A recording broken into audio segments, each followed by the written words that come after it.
Frame ನಾವು ನೋಡಿದೆ, ಅಪ್ಪು ಸರ್ದು ಹಾಕಿದ್ದೀರಾ.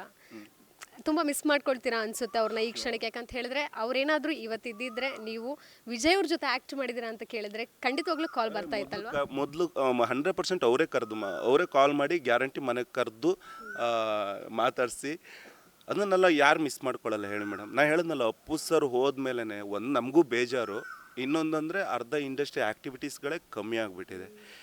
ಅಪ್ಪು ಸರ್ನ ನಾವು ಬರೀ ಒಬ್ಬರವರು ಆ್ಯಕ್ಟರ್ ಅಂತ ಟ್ರೀಟ್ ಮಾಡಿಲ್ಲ ಮೇಡಮ್. ಅವ್ರ ಜೊತೆ ನಾನು ಜರ್ನಿ ಮಾಡಿದ್ದೀನಿ ಒಂದು 25 ಡೇಸ್. ಅದಾದಮೇಲೂ ಮತ್ತೆ ಸಿಕ್ಕಿದ್ದೀನಿ. ಅವ್ರ ಜೊತೆ ಮಾತಾಡಿದಾಗ ನಂಗೆ ಗೊತ್ತಿದೆ, ಅದನ್ನು ನಾನು ಫೀಲ್ ಮಾಡಿದ್ದೀನಿ. ಅಂಥ ವ್ಯಕ್ತಿ ಇವತ್ತು ಇಲ್ಲ ಅಂದಾಗ, ನಮ್ಗೆ ಯಾರೋ ಒಬ್ರು ಗೈಡ್ ಮಾಡೋರೇ ಇಲ್ಲ ಅಂದಾಗ, ಅಥವಾ ನಮ್ಮ ಸಂತೋಷನ ಇನ್ನೊಬ್ರು ಯಾರೋ ಒಬ್ಬರು ಹೇಳ್ಕೊಂಡು ಕೊಂಡಾಡ್ತಾರೆ ಅನ್ನೋ ವ್ಯಕ್ತಿ ಇಲ್ಲ ಅಂದಾಗ 100% ಬೇಜಾರಾಗುತ್ತೆ. ಅಪ್ಪು ಸರ್ನ ನಾನು ಲೈಫ್ ಟೈಮ್ ಮಿಸ್ ಮಾಡ್ಕೊತೀನಿ.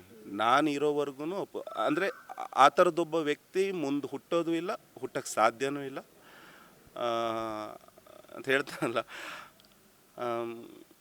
ಈ ಥರ ಅಂದರೆ ಫ್ಯಾಮಿಲಿ ಆಡಿಯನ್ಸ್ಗೆ ಒಂದು ಒಳ್ಳೊಳ್ಳೆ ಸಿನಿಮಾಗಳು ನೋಡಬೇಕು, ಅಥವಾ ಯಾರಿಗಾದರೂ ಒಂದು ಹೆಲ್ಪ್ ಮಾಡೋದಾಗಲಿ, ಅಷ್ಟು ಒಳ್ಳೆ ಮನಸ್ಸಿಂದ ಹೆಲ್ಪ್ ಮಾಡೋವಾಗಲಿ ಅಂಥ ವ್ಯಕ್ತಿ ನನ್ನ ಪ್ರಕಾರ ಕಷ್ಟ ಅನಿಸುತ್ತೆ.